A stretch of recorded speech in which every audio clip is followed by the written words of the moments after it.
देखो gravitation field due to होलोस्फीयर, अगर मान लो होलोस्फीयर दे दिया आपको एक, जिसका मास एम है, रेडियस दे रखी है आपको आर, मास एम और रेडियस आर दे रखी है।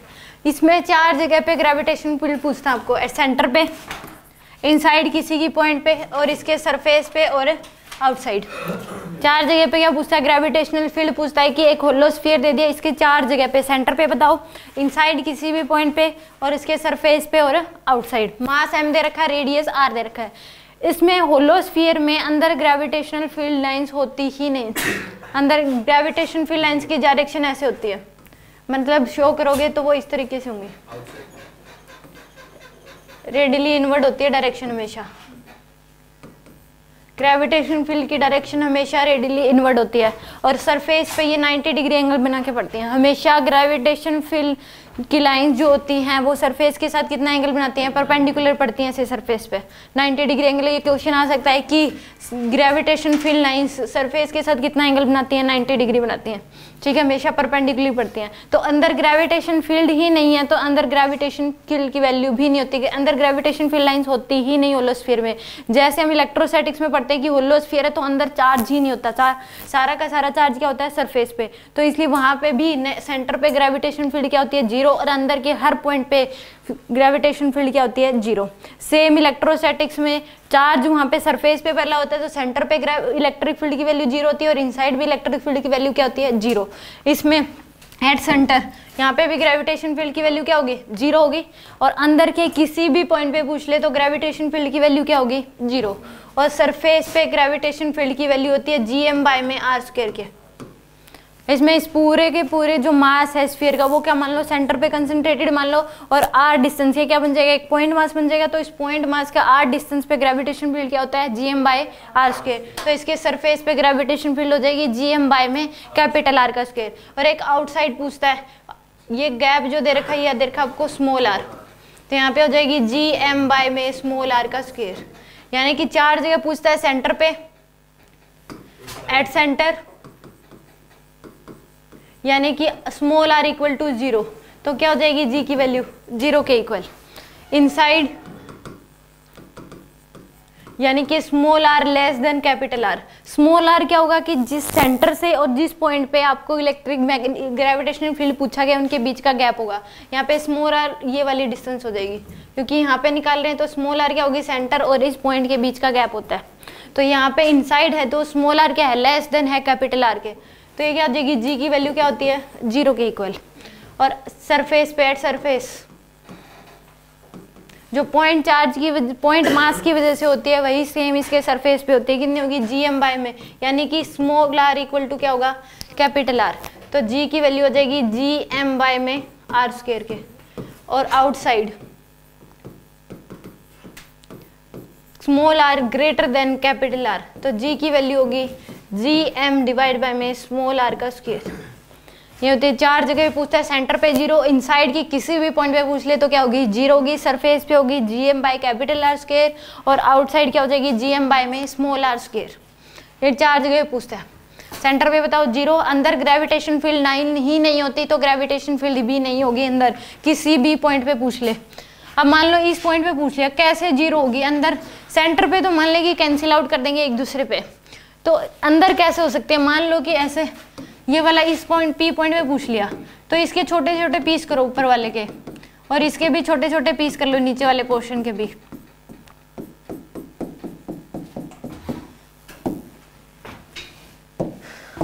अब इसमें इस पीस की वजह से ग्रेविटेशन फील्ड की वैल्यू इधर हो जाएगी, इस पीस की वजह से इधर हो जाएगी, इस पीस की वजह से इधर, सभी पीस की वजह से क्या होगी, नीचे की तरफ होगी, ऊपर वाले पोर्शन की वजह से क्या होगी, ऊपर की तरफ। अब देखो ये वाले एरिया गैप जो है, एरिया कम है, ये वाला क्या है, कम है, बट इनके बीच का जो जिस पॉइंट पे पूछ रहे हो और इस मास के बीच का गैप भी तो क्या है, कम। इसमें इस पोर्शन की वजह से देखोगे तो ये गैप भी क्या है, ज्यादा है, गैप क्या है इसमें, ज्यादा है, तो इसलिए ओवरऑल ये क्या कर देते हैं, एक दूसरे को कैंसिल आउट। ये नजदीक नजदीक है मास, ये क्या है, दूर दूर, तो इसलिए अंदर के हर पॉइंट पे नेट ग्रेविटेशन फील्ड क्या होती है, 0 होती है। सरफेस पे क्या हो जाएगी, gm/r², और आउटसाइड क्या हो जाएगी, gm/में स्मॉल r²। एक इसमें ग्राफ आता है g वर्सेस r का, g वर्सेस r का ग्राफ पूछता है, यहाँ पे जी का मैग्नीट्यूड लिख के अगर बनाओगे तो ग्राफ ऐसे बन जाएगा। देखो सेंटर से लेके सरफेस तक 0 होती है, जस्ट इनसाइड द सरफेस, तो यहीं पे बन जाएगा ग्राफ, इस पे ऐसे ही। यानी कि r इक्वल टू 0 पे भी g की वैल्यू क्या होती है 0, और r इक्वल टू r तक g की वैल्यू क्या होती है 0, और एकदम r इक्वल टू r होगी तो एकदम से क्या हो जाती है मैक्सिमम हो जाती है। ये डॉटेड लाइन है यहाँ पे, यहाँ से ऐसे और फिर ऐसे, inversely proportional to r square होती है। ऐसे बनता है इसका ग्राफ। सेंटर पे 0 होती है, इनसाइड हर पॉइंट पे 0 होगी, r इक्वल टू r पे एकदम से क्या हो जाती है g की value maximum, small r equal to capital R, g की वैल्यू क्या हो जाएगी एकदम से मैक्सिमम हो जाती है, यानी कि gm बाय में कैपिटल R स्क्वायर, और ऐसे बनता है। ये g का मैग्नीट्यूड लेके, g का मैग्नीट्यूड वर्सेस r का ग्राफ है।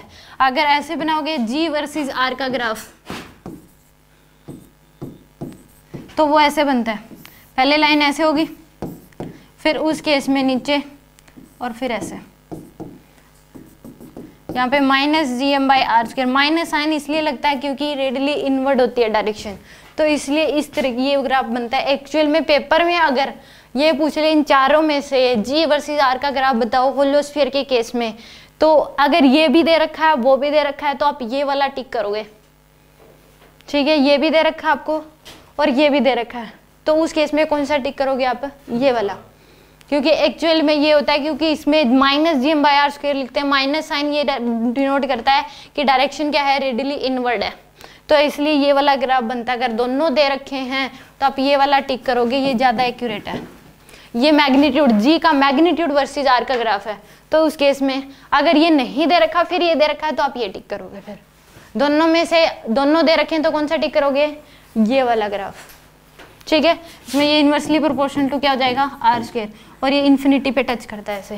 पहले ग्राफ ऐसे ही होगा, r इक्वल टू 0, ये r इक्वल टू r पे एकदम से बढ़ जाएगी, और फिर ऐसे आगे समझ। दोनों में से अगर दोनों दे रखे तो कौन सा टिक करोगे, ये वाला। अगर ये नहीं दे रखा तो फिर ये वाला टिक करोगे, आगे समझ। यानी कि सेंटर पे 0 होती है, इनसाइड के हर पॉइंट पे ग्रेविटेशन फील्ड 0 होती है, सरफेस पे क्या हो जाएगी G M by capital R square, और आउटसाइड हो जाएगी जी एम बाई में स्मॉल आर स्क्वायर। समझ में आ गई है। और ये जी वर्सेस आर का ग्राफ है कि आर के चेंज होने से सेंटर से दूर जाने पे ग्रेविटेशन फील्ड पे क्या इफेक्ट पड़ता है, तो उसका ग्राफ है। सेंटर से लेके सरफेस तक 0 ही रहता है, एकदम से सरफेस पे क्या हो जाता है मैक्सिमम, और फिर सरफेस से दूर जाते जाओगे तो क्या होती जाएगी डिक्रीज होती जाता है, ठीक है। एनी डाउट, एक क्वेश्चन करके दिखा दो।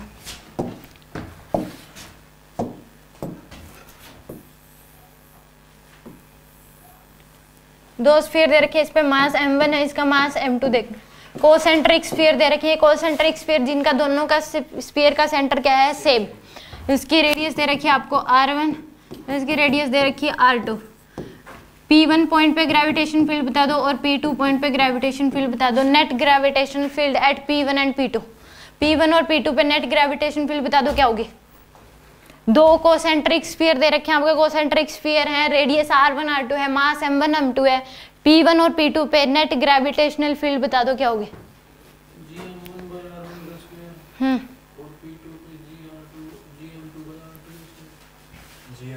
p1 पे तो सही है, p2 पे गलत है। सोचो p2 पे क्या आनी चाहिए।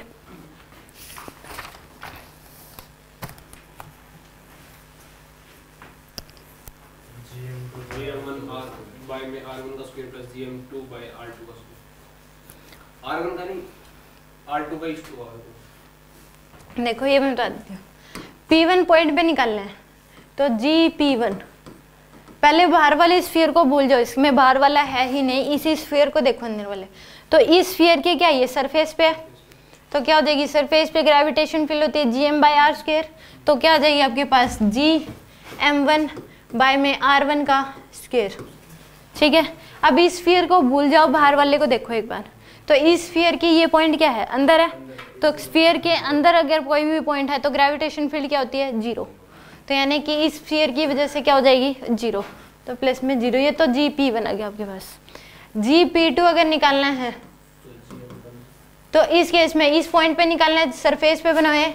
इस बाहर वाले को मत देखो, इसको देखो कि इसके क्या ये आउटसाइड है, इसके क्या आउटसाइड है, तो यहाँ पे क्या आ जाएगी जी m1 बाय में गैप कितना है सेंटर से लेके इस पॉइंट का r2, तो r2 का स्क्वायर प्लस, अब इसको मत देखो अंदर वाले को, इसको देखो, तो इसकी क्या है सरफेस पे ही है, तो क्या हो जाएगी जी m2 बाय में r2 का स्क्वायर। इसको ऐसे भी लिख सकते हो जी m1 plus m2 divide by में r2 का स्क्वायर, ऐसा लिख दो। आगे ये समझ श्योर।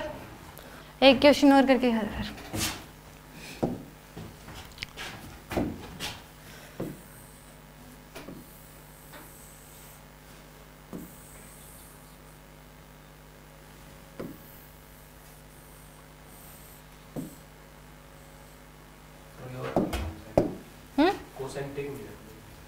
कोई ना, मान लो कोसेंट्रिक ही है, रेडियस r दे रखी है 2r 3r, मास है m 2m और 3m। आपको बतानी है P1 पॉइंट पे, P2 इन दोनों के ठीक बीच में है, इन दोनों स्फीयर के ठीक बीच में है P2 पॉइंट, ये P3, ये पॉइंट है P4 इन दोनों के ठीक बीच में, और P5 और इससे r डिस्टेंस पे यहाँ पे ये P6 पॉइंट। बता दो सभी पॉइंट्स पे ग्रेविटेशन फील्ड बता दो, P1 P2 P3 P4 P5, ये ठीक बीच में, ये वाली जो डिस्टेंस है ये और ये क्या है, दोनों इक्वल है, बता दो।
हो जाए तो बता देना।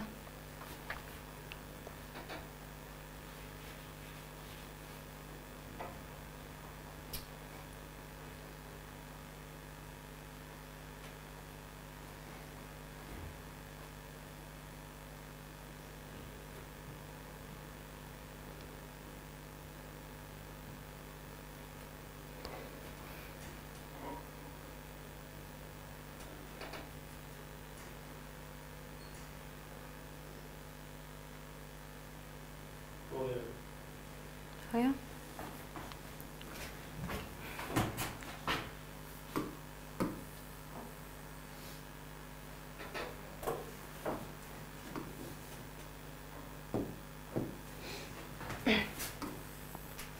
मेरे को P1 पे निकालना है, जी P1, तो इस स्फीयर के सरफेस पे क्या आ जाएगा, GM by R square plus इस स्फीयर के क्या ये अंदर है, जीरो हो जाएगा इसकी वजह से, और इसके भी क्या ये अंदर है तो क्या हो जाएगा जीरो, तो दोनों बाहर वाले दोनों स्फीयर की वजह से जीरो। GP2 इस स्फीयर के आउटसाइड है, तो GM by small R square, यानी कि GM बाई और स्मॉल आर स्क्वायर की वैल्यू क्या होगी, यहाँ से यहाँ तक r है, यहाँ से यहाँ तक r/2 है, तो 3r/2 हो जाएगी, तो यानी कि 3r/2 का स्क्वायर प्लस में इस स्फीयर के अंदर है और इसके भी क्या है अंदर, तो प्लस में 0 प्लस 0, ठीक है। GP3 इस स्फीयर के आउटसाइड हो गया, GM बाय में 2r का स्क्वायर, ये P3 पॉइंट जो है इसके और ये बीच की गैप कितना हो गया 2r है, प्लस में G इंटू में 2m डिवाइड बाय में क्या हो जाएगा 2r का स्क्वायर, ये आ गया आपके पास GP3, और इस स्फीयर के तो अंदर ये, तो प्लस में क्या हो जाएगा 0।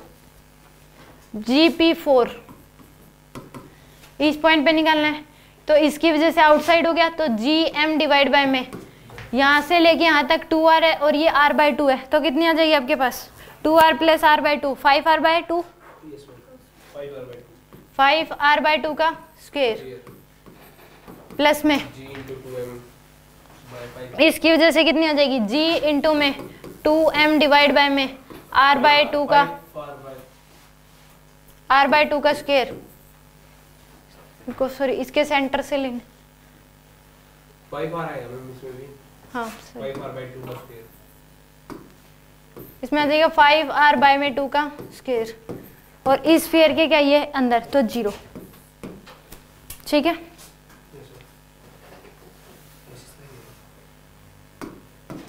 GP5 इस स्फीयर के आउटसाइड है, तो GM डिवाइड बाय में 3r का स्क्वायर प्लस G इंटू में इस स्फीयर की वजह से G इंटू में 2m डिवाइड बाय 3r का स्क्वायर प्लस इसके भी G इंटू में 3m डिवाइड बाय में 3r का स्क्वायर।